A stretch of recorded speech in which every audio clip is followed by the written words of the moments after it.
Hello, and welcome to another episode of the Move Forward Anyway podcast, featuring dream accelerating inspiration. I'm Jeff Meyer, your host, author, entrepreneur, and coach.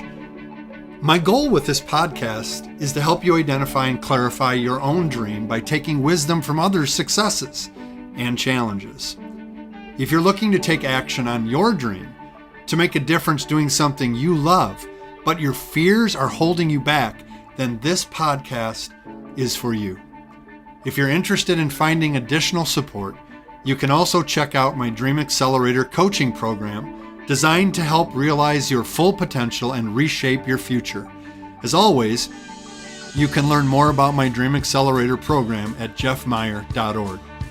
Using my Dream Accelerating formula, heart-centered entrepreneurs can focus on their dream, name their fears, change their mindset, define their next, and move forward anyway. Welcome back, fellow dreamers, to another episode of the Move Forward Anyway podcast. I am your host, Jeff Meyer, and today I'm very excited to be talking with a colleague, an entrepreneur, a coach who has helped me actually in my business pursuit, and I'm so finally grateful to have her on.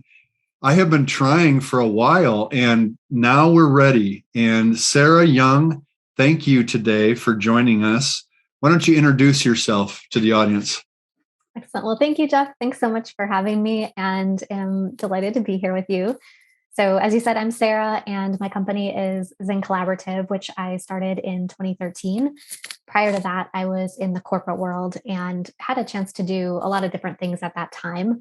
But the thing that always was most joyful for me was leading people and the opportunity to coach people in that space. So after doing that for quite a while and working in a number of different roles in the corporate space, I decided in 2013 to pivot out of that space and start my business so that I could focus on developing people and developing leaders full time, and have been doing that since that point. So coming up on 9 years this May, which is kind of wild. Congratulations. That's a significant accomplishment to get to 9 years of growing your business. So let me just start out with, tell me about the name Zing Collaborative. How did you land on that name, and what does it represent for you? Great question. So when I was thinking about the business, I started by thinking about what's the feeling that I hope will be cultivated through the work that I'm doing with people. And I had this sense of aliveness and vitality, and did some exploration around that feeling. And so that's how the word Zing came into play. And when I first started my business, it was actually called Zing Coaching. And then I quickly realized pretty early on in my business that I was doing coaching, and that's a big part of what I do. And also I was doing a lot of leadership development and people development and a lot of things that were not coaching. So after a couple of years, I decided to pivot from Zing Coaching to Zing Collaborative. And in hindsight, I don't think it was actually the best name for my business, because I've realized that there are all sorts of things called Zing or, Zinger or all sorts of different things with the word Zing in them that are other companies' names. But it's been a while now, so I'm still just rolling with it. And you've made it your own. Yeah. That's awesome. Exactly. So, okay, so you're in the corporate world, you're doing coaching, you're feeling the joy in helping people come to their own solutions. I know your approach to coaching, helping people by asking powerful questions. I use the word picture. It's not an athletic coach that we think of. It's Cinderella's coach. Take someone from point A beautiful person from point A to point B, right? That's the way you approach coaching. I know that about you, because that's the way you approached our business relationship, as we worked through some stuff that I had to work through in launching my business. So why did you decide to leave corporate and pursue this full time? It's a great question. And thanks for your words. And I love that. I love that analogy of Cinderella's coach. That's so great. I would say it was threefold. So on the positive side, I always got a lot of joy from coaching people and seeing the impact of helping team members kind of find that sweet spot of what they're best at and how they can use their strengths and how they can use their strengths in service of something greater for the company. So I always got a lot of joy from those conversations where, a team member would come in and we would kind of try to figure out how can we best leverage that person as a team member, which also ended up being the most joyful for them so that they could be contributing, in a way that felt aligned with their own strengths and their values. So that was always really exciting, kind of on the positive side. On the more challenging side, I started to observe a trend that I got really fired up about, which was that oftentimes when we looked around the corporate space and we saw people struggling, we held people to really high standards, which was amazing. And oftentimes there was something that was either happening or not happening with that person's leader that was contributing to, how that person was doing in their job. And so I got really passionate about how can we elevate the capacity of our leaders and how can we hold leaders to really high standards as well, not just their team members, but also the leaders and the managers. And that's when I started seeing just this very significant need for coaching and development of leaders. So we had a lot of really good things in place. And also, many of us get into leadership roles because we're good at our core job. And what the research has said is being good at our core job does not actually indicate whatsoever if we're going to be a good manager of people. And so, so that I just got really fired up about that and really passionate about that, and really wanted to sit in that space of supporting leaders as a way to support their team members. So that was sort of part number 2. And then I guess the third piece is a little bit more woo-woo perhaps, but several years into my time in the corporate world, I had done a yoga teacher training, and that was something really different than the work I was doing every day, in IT. And as part of that yoga teacher training, we were studying Ayurveda, which is an ancient kind of wellness and well-being philosophy that comes out of India. And long story short, I went in for a consultation, an Ayurvedic consultation, which I thought we were going to just be talking about herbs and basically like herbs to put in my tea. And I sat down for this consultation, and I remember this moment so vividly, and I probably always will, but I sat down in the chair across from the practitioner, and the first question she asked me was, "Sarah, what's your 10-year vision for your life?" And out of nowhere, just completely shocking to me, I just was overcome with tears, and they just erupted out of me. And I just started crying uncontrollably. And I had no idea where they had come from. But what I realized in that moment was the vision that came up for me in that moment when she asked that question was so different than what I was living at that time. And so it felt really misaligned. And so that happened. And, I went back to my corporate job and went back to doing what I was doing. And then a few years later, had this moment where this clarity came to me, which was the vision that had come to me several years earlier. That's what I was meant to be doing, and that was very different than the corporate work that I was doing. So, long story short, I didn't put those two things together at the time, but I think that the vision for my business, the seeds had been planted, but I just didn't know what form it was meant to take. And then it wasn't until 2013 when I discovered coaching and started journeying down that path did I realize, oh my gosh, this was the vision I had. I just didn't know the form at that time. So it's kind of a combination of those things. And that is really, really neat. I want to ask a couple questions. One is, so when working in our Dream Accelerator program, the word I've used for people is there's a commonality that people have had a dream.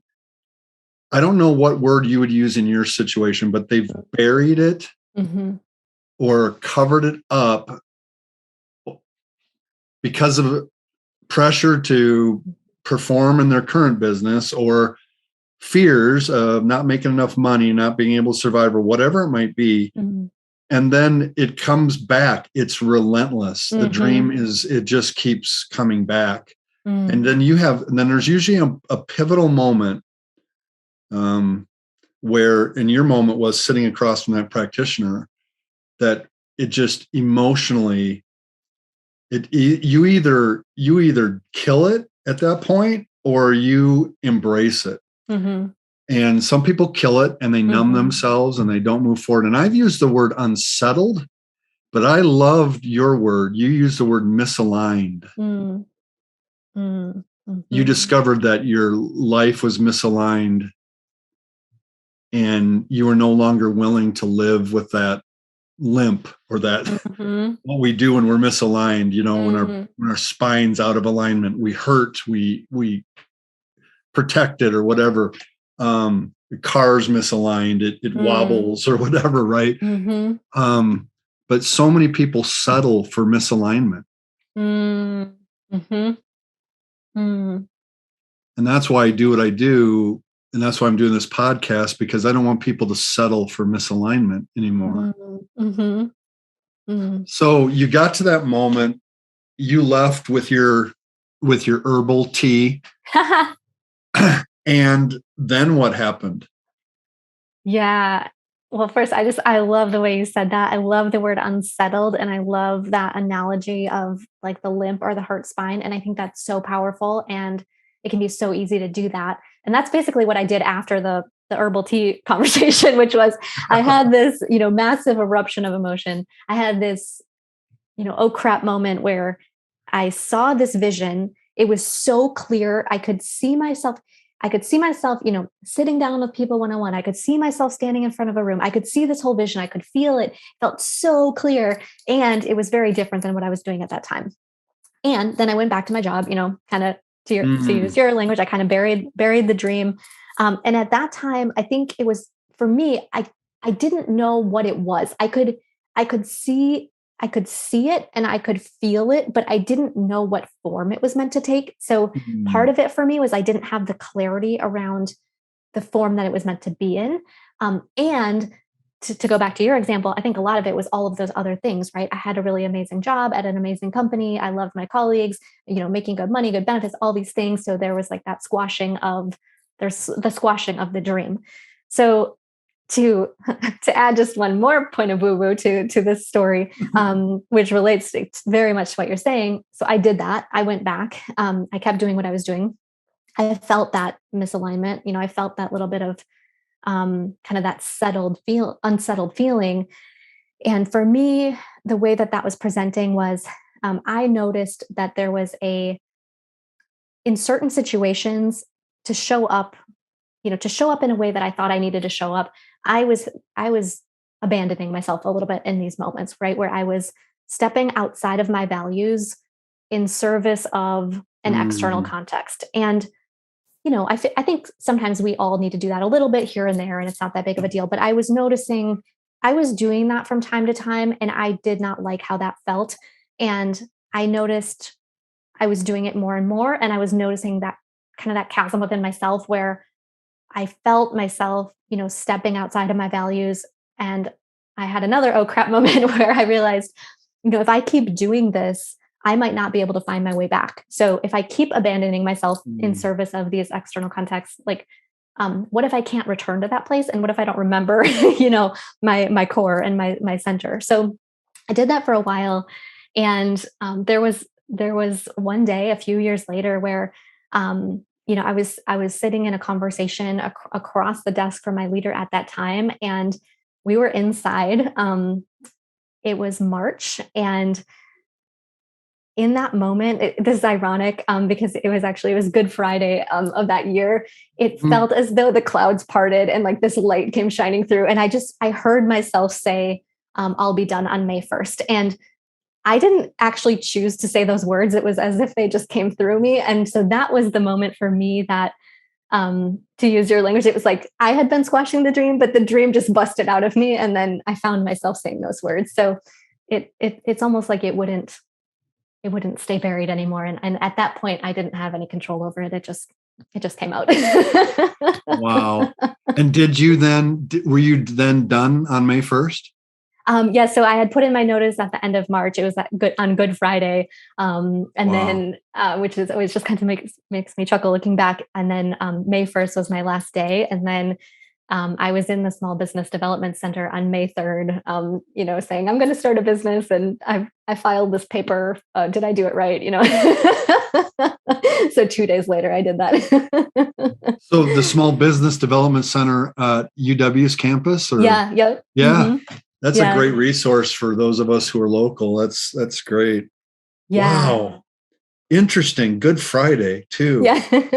I think there's some truth there that we have to be willing to die, you know, Mm, to mm, really live. yeah. Anyway, we could explore that more, but Mm, that's amazing. So then you march out into the Small Business Development Center on campus and learn what it means to start a new business. And what were some of the emotions that you were up against, that you were facing after you walked out of that safe, comfortable, settled place, even though you were losing yourself slowly in a corporate world? I'm imagining, knowing my own story, that there were all kinds of emotions still happening when you launched the new thing. absolutely. Yes. Such a good question. So I think for me, one of them was grief. And I chose to leave. I was so excited about what I was creating, and also I had worked at my company for quite a long time. I had really relationships that I really valued.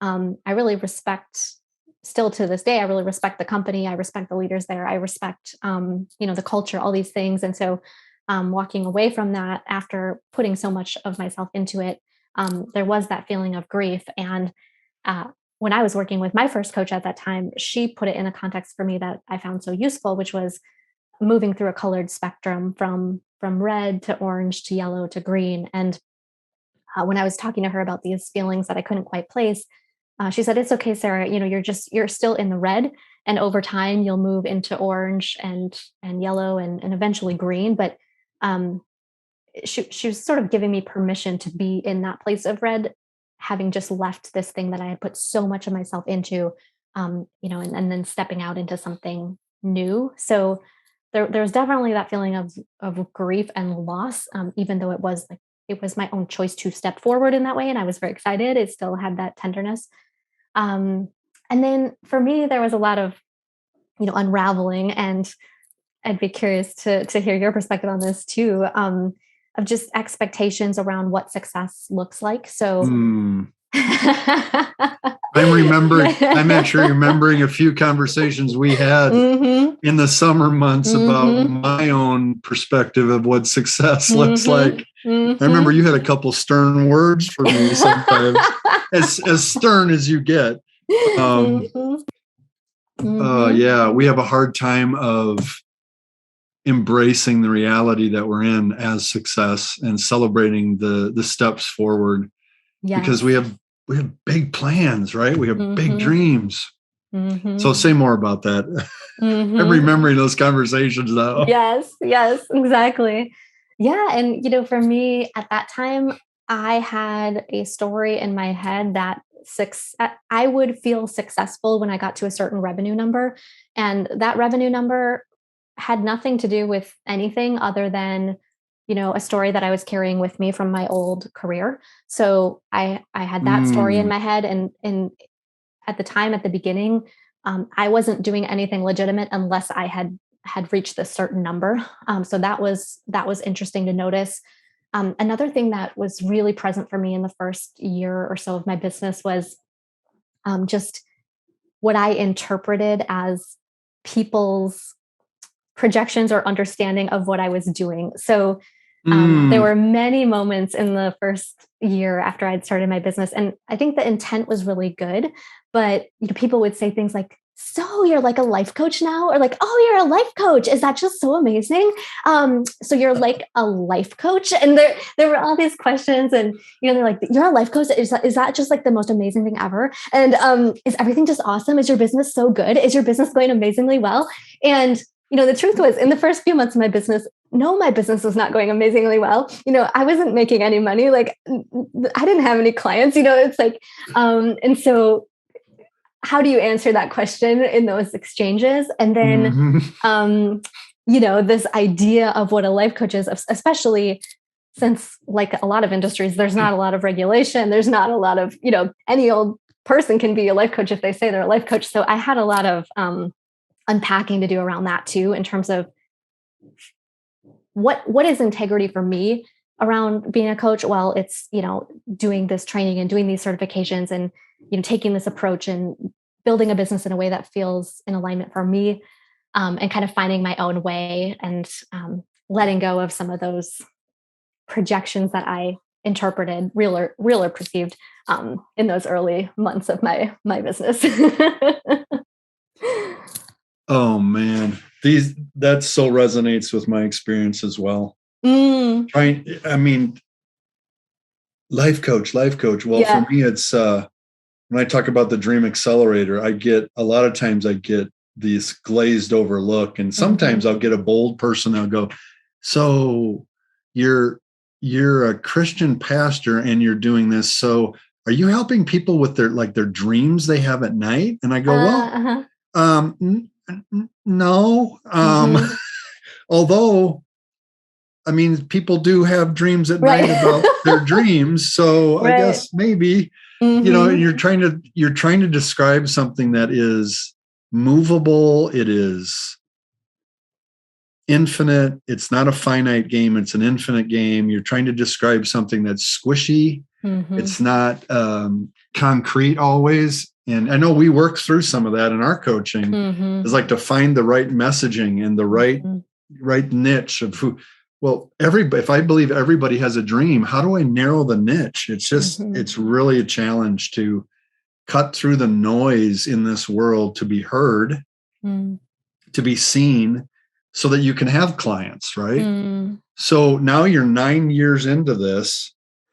Talk to me about some of the favorite clients, some of the moments that you just go, this is me realizing that 10-year dream that flooded out of me 9 years ago.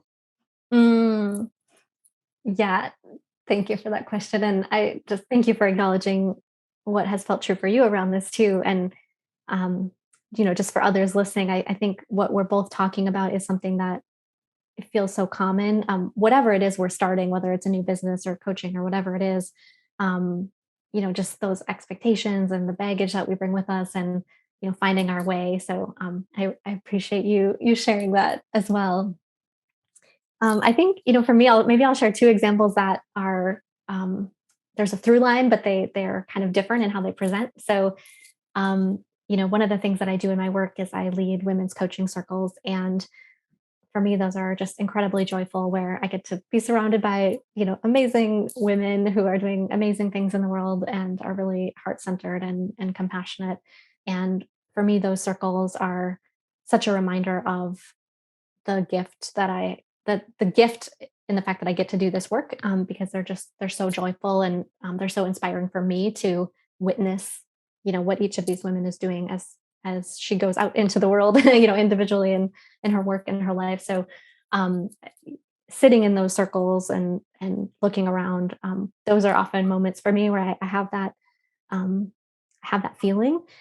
I also often have that feeling when I'm working with teams within the corporate space. I work a lot in construction and manufacturing, and I love, being in a room of leaders where people are coming from the office, people are coming from the field.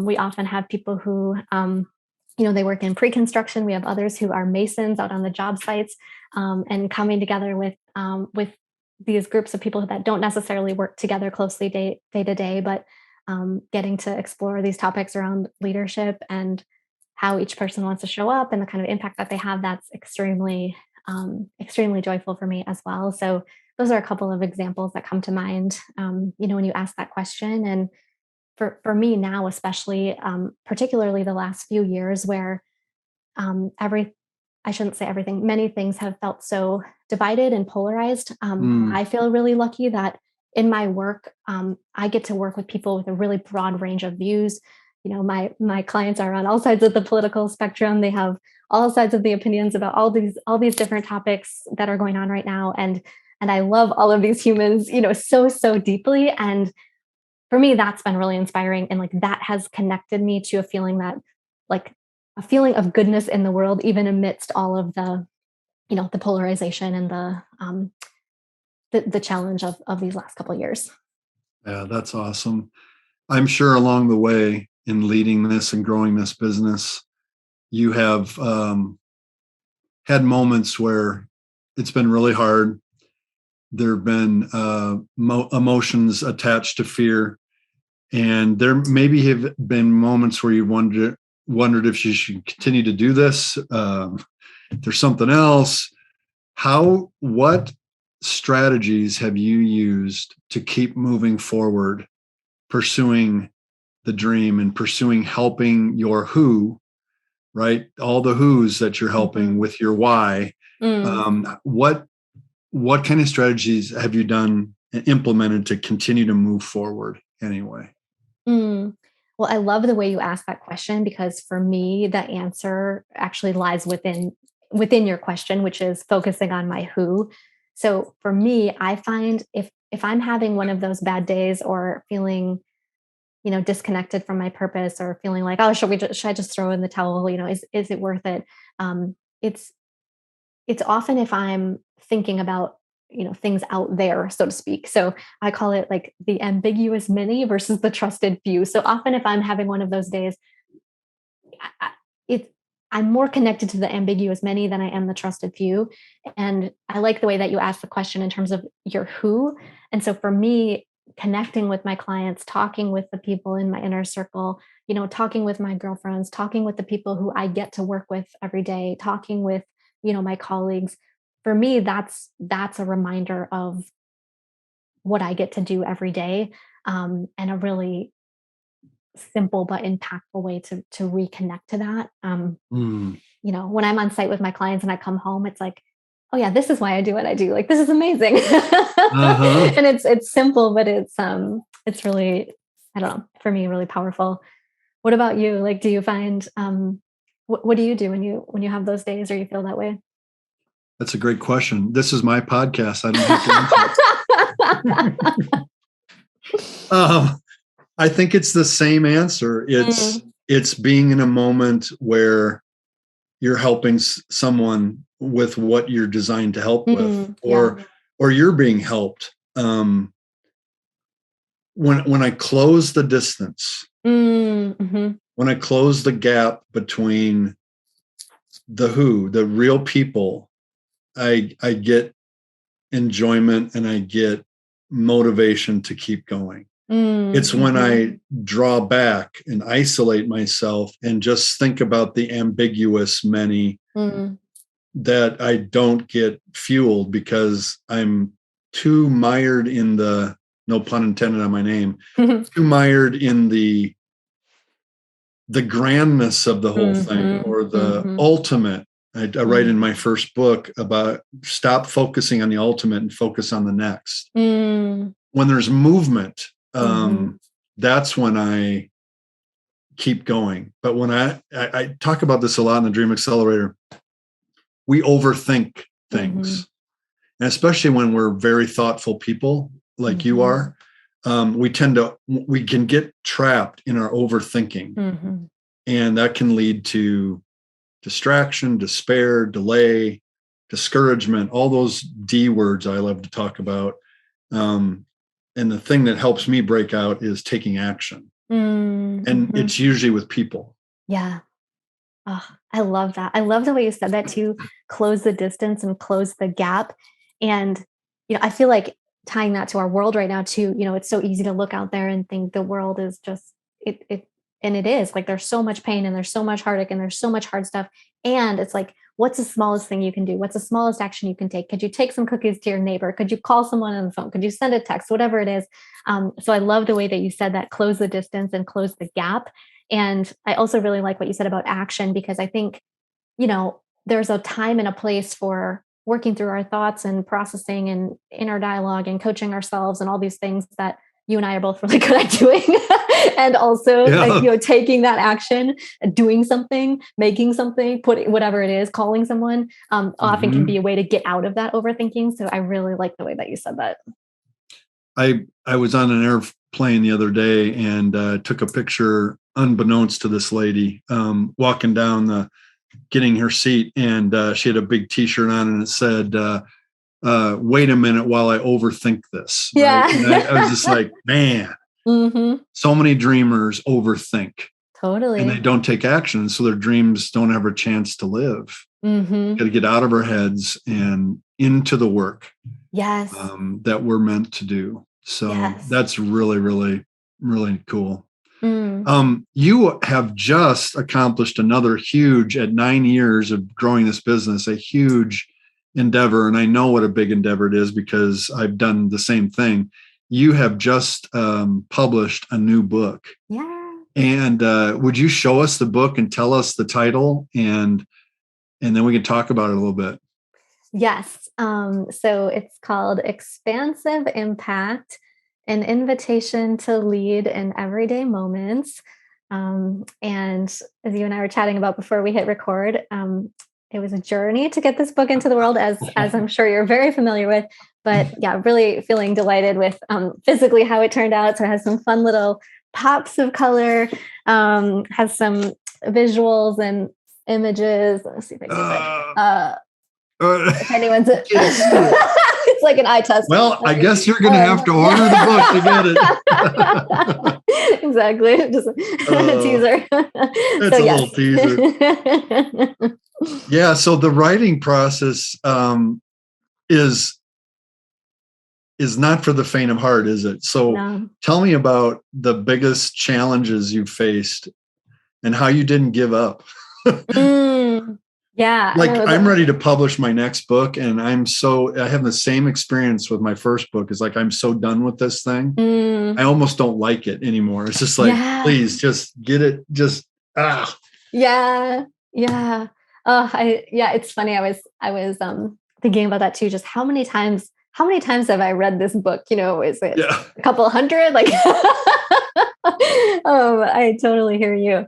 And I would love to hear your thoughts on this too, especially having done it twice. I think for me, and I'm curious what led you to your books too. For me, I had this thing that I sort of jokingly referred to as 999 tragedies, which was I had all of this content sitting in all of these random places, and I would use it for these various things, but then it would get used one time or a couple of times, and then it would just sort of, sit in my Google Drive. And that felt very tragic to me. But at the same time, the idea of taking all that content and organizing it and cleaning it up and finding it and doing all the things, that felt very overwhelming. So that was sort of my first barrier. And then, something I'm continually working on every day of my life pretty much is, how do I prioritize my own projects as much as I prioritize, the priorities of my clients who I love and feel very privileged to get to work with. So, creating the container and creating the time for actually writing the book. I had a bit of an interesting epiphany. I was nearly done with the book, I thought. And as I was reading back through it, something just kept feeling off to me. And after I read it a few times and kept feeling this thing that was just a little bit off, I realized that I had written the book for the slightly wrong audience. So it was still a book for leaders, but I had attempted in my earlier drafts to make the book relatable for all types of leaders, in all types of situations. And, you talked about the who. The people I work with are, generally speaking, highly driven, heart-centered leaders. Those are my people. They're both, very impactful, and they're also heart-centered and very compassionate. And those are the people that I serve best. And so I realized that I had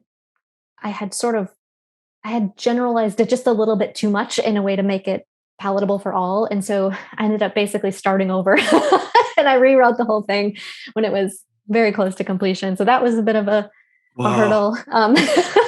Yeah. And then, the publishing process, as you know, it's challenging. And what I've found is across the board, with colleagues, whether people self-publish, traditionally publish, hybrid publish, that process is challenging. So I think that was maybe the other barrier. And for me, it definitely was a reminder throughout the entire process to live the work. And during those really challenging moments, it was a continuous practice for me to come back to my own philosophy and come back to my own work to say, yes, you're really irritated about this, and also you need to show up in this way. So yeah, so those were a couple of things. I don't know what else. What else? Yeah, the word in any entrepreneurial venture, which includes writing a book, the word "and" is so important, right? So true. It's not or. Mm-hmm. It's not like I'm only going to write when I'm feeling joyful or creative. No, Mm-hmm. I'm feeling doldrums. I'm feeling stuck, and I'm going to sit down and write. Yes. Mm. Oh, that's wonderful. What do you hope the legacy of the book will be? Why do you want it to be successful? What do you hope it accomplishes? Yeah. I think for me, success of the book is simply that the people who are meant to find the book find the book. And, whether that's 2 people or 200 people or 20,000 people, or I have no idea who that will be. But for me, that would be successful, that the people who are meant to find the book and the work within will find their way to it, or it will find their way to them. And that's really the intention that I'm holding, is just, the way that I've been thinking about it is, my goal is to support the book in making a joyful entry into the world. And then what happens from there, I have no idea, but I'm trying to kind of open the door that can happen in, whatever way it's meant to happen. And what will I benefit? What will happen to me if I read your book as I read your book? Now, you can't control that, right? You can't control the outcome, but what's your hope? Thank you for that question. I think, for me, this book is the book that I wish I would have had a bunch of years ago when I was leading in the corporate world through some really, really, really challenging situations. So a couple of things that I hope readers will glean from the book. Number one is, what do I do in those situations where there's not really a toolkit or a guidebook, so to speak, and not that it's prescriptive in any way, but my hope is that it can be a little bit of a guidebook that maybe we can pick up off the shelves if we're navigating something or dealing with a hard situation. So that's one thing. Another is, how can we change our situation for the better, even if nothing around us changes? So the spirit of the book is, what can we impact or influence as leaders and humans, even if nothing else changes out there and all this stuff is going on, outside in the world? What can we do, whether it's through our thinking or our mindset or our actions? This idea of, looking in the mirror versus outside the window. And then I guess the other part of it would be, kind of a reflective journey. So the book is very reflective in nature. Each chapter ends with some reflection questions and some inquiries. So my hope is that it can be sort of a gentle journey for people to read it at whatever pace works for them, and along the way pause and ask and answer some of these questions. So that would be my intention and hope. I was writing this down: looking in the mirror instead of out the window. Both of those can be really difficult for deep thinkers like you and me. Looking in the mirror can be a difficult proposition because we think too deeply about ourselves. And looking out the window can be pretty scary too, can it? Because we imagine grand vistas and, And yet I think we only can control what we can control. And what we can control is what we're involved in. As painful as the Ukrainian-Russian thing is, I am not going to be able to impact Putin. So, but what can I do? Exactly. Right. What can I control? In a current example, as we're taping this conversation today. Absolutely. The beginning of March. Absolutely. I love that example. I just read something recently that said something along the lines of, the level of anxiety that you experience does not correlate to the impact or the outcome. In terms of, if we're going to be feeling stress and anxiety about these things, which of course we will, and it's natural to do so, especially for people who are perhaps more, kind of tuned in or sensitive or whatever it is. And that alone, feeling that and taking that on is not going to change the outcome. So it's like, what can we do with that? To your point, what can we control? What to go back to what you said a few minutes ago, what action can we take, even if it's tiny, from, based on what we're feeling or what we're experiencing. Yeah. Well, this has been a joy to reconnect, and thank you for taking the time to share a little of your journey and the encouragement you bring to so many people and to all the listeners. I'd like to give you a last word before I have you tell people how they can get a hold of you. So what would you like to say, a final thing that maybe you didn't get a chance to say today, to the audience of people who are maybe overthinking their dream, or they're longing to do, they see it clearly, but they, as you said, they don't know what form it takes. They don't know, they're in that space you were, they don't know how to do it. What would you say to them today? I think I love that question. And I guess what I would say is, what is the smallest possible step you can take? And often the smallest possible step is even smaller than we think. So, if we think it's applying for a new job, that's actually not the smallest possible step. The smallest possible step might be putting 15 minutes on our calendar next week to update our resume. The smallest possible step might be looking up the phone number of the person we used to work with, 5 years ago, and then tomorrow we can call them. But the smallest possible step is just finding the information we need to take the step. So that might be the inquiry I would leave people with, which is, what is that smallest possible step? And it might be even smaller than you think. And it's still, it's still forward action, and it's still creating momentum. Why is that so important? Taking that small action. That's an awesome question. I mean, I think I'm curious if you find this as well. But like, often, I think when if we're thinking about our dream, or we're thinking about two choices, it's really easy to get stuck in this place of, is it this or that? So for me in the corporate world, should I stay or should I go? Should I stay at this job or should I get a different job? Should I launch this program in my business or not? Should I do whatever? It's this or that, it's A or B. And often what I find is, taking the smallest possible step, it either helps inform our choice, or it might open up a third path or a middle path or a 16th path that we didn't actually even know about. But we can't discover that until we take some kind of tiny action. The way the Chinese proverb says, the way is made by walking in it. I love that. It's like, that's really good. You can't know what the answer is until you move. And you can't move unless you take that first little step. I love that. Overthinking is the enemy of our dreams, design to keep us where we are.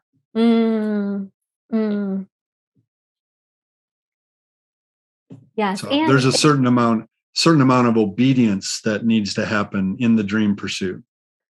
To be able to see, we won't even see the options if we don't go, if we don't take a chance at updating the resume or finding the phone number. Right. We'll just think about the grand decision that's before us, and we won't make a decision. All your overthinking didn't get you to move to start the Zing Collaborative. Right? It happened because you took action. Maybe even the action of going to that practitioner, and you didn't even realize that was, but it opened up a whole new world, right? Yeah, that's really good.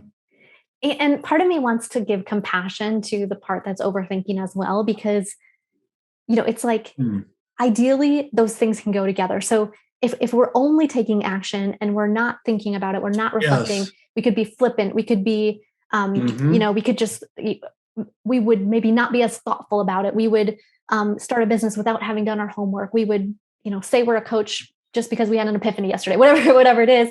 And then on the other side is like, to your point, all overthinking without action, that doesn't get us anywhere either. We stay stuck. We don't do anything. We could be thinking about things for a decade.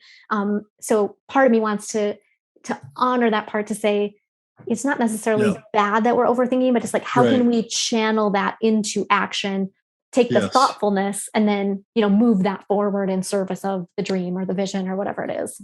That's absolutely right. Thanks for saying that. Because I'm not saying don't think. Mm-hmm.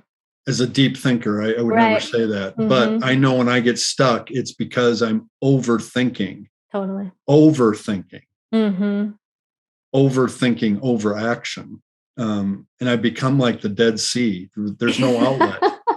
There's no outlet. It's just all these thoughts are just, and it just becomes this cesspool of anyway, enough of the word pictures and the metaphors. No, it's so good. Can we answer that for a second? I know we're getting to be at time, but I think what you just talked about is something so many people relate to. How do you catch yourself what's the tipping point where it goes from being thoughtful and thinking about things to being in the Dead Sea with no escape? Like, is there a sign or a clue? Because I feel like a lot of people might relate to that. I don't think I have a magic clue. I think my reflection on that question would be, for me, I notice something happening in my spirit. That's not healthy. Yeah. I call them the 5 Ds, the killer Ds. I am discouraged. Mm-hmm. Discouragement is one of my big ones. Mm-hmm. And doubt. Yeah. Negative self-talk. Yeah. Those are my indicators that maybe my thought life is a little too crowded at the moment. Yeah. And I need to move. I need to take action on something. And usually it's a small step. Yeah. And usually my wife, Amy, will remind me of the small step. Yeah. And that doesn't always go well. You're kidding. Sometimes I'm ready for it and sometimes I'm not. Yeah. To be honest, Oh man. I love that though. And I think that's that's a really cool observation. And, I'm just thinking about other people listening who might be relating to this too, where thinking is not bad. Thinking is a gift. And also if our thinking crosses over that line into the doubt or the discouragement or the other word that comes up as I'm hearing you talk is like deflated, where we're starting to feel deflated. That might be the clue that, okay, let's get out of thinking land and do a little something here to kind of shift out of that. Get out of thinking land. Just put it on pause for a moment and go do something with the thought or the thoughts. Just do something. Do something before you do everything. Right? Exactly. And usually the overthinking happens because we're thinking about having to do everything. Yep. At least it does for me. Absolutely. That's really good. Thank you so much for spending this time today and for the blessing you're going to be to my tens of listeners on Move Forward Anyway podcast. And the final word then is, how can people learn more about what you're doing, how you might serve them, how they can buy your book? Thank you for asking. So my website is sort of my main hub for everything. So that is zingcollaborative.com, Zing. And there is information about my work and about the book. And also there, people can sign up if they're interested for Friday Favorites, which is my weekly newsletter. It's sort of by the way, everybody listening, it's awesome. It encourages me every week at the end of every week. Really does. And it'll encourage you too if you're not in the business world, even if you're not an entrepreneur. It's just some great thoughts.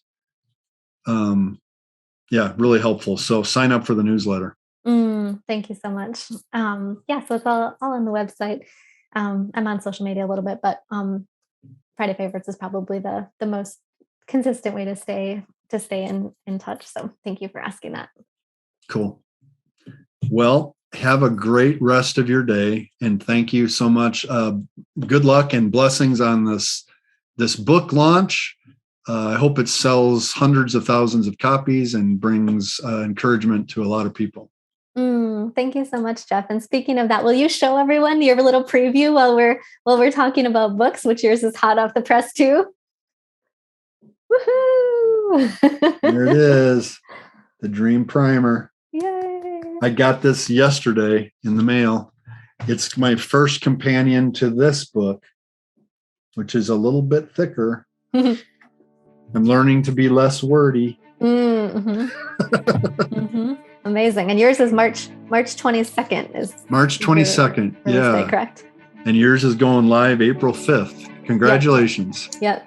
Thank you, Jeff. Thanks. We should have like a companion book signing event, I love it. Launch event or something. That would be great. That would be very fun. Awesome. Amazing. Thanks again, Sarah. I really appreciate you being here. My pleasure. Thanks for having me, Jeff. You bet. Hey, fellow dreamer. I hope you enjoyed today's episode. Head over to my website, jeffmeyer.org, for all of the show notes and links. And when you're ready to move from overthinking about your dream to actually taking action on it, consider joining the Dream Accelerator community. Our clients are getting crystal clear on their dream with our Dream Generator Vivid Description 5-step process. They're discovering the truth about fear and how to use it as fuel to take courageous steps in the right direction. And most importantly, they are walking a clear path forward because they have made an investment in themselves to confidently realize their dreams. The results are so inspiring. Having coaching and companions on the dream journey is crucial.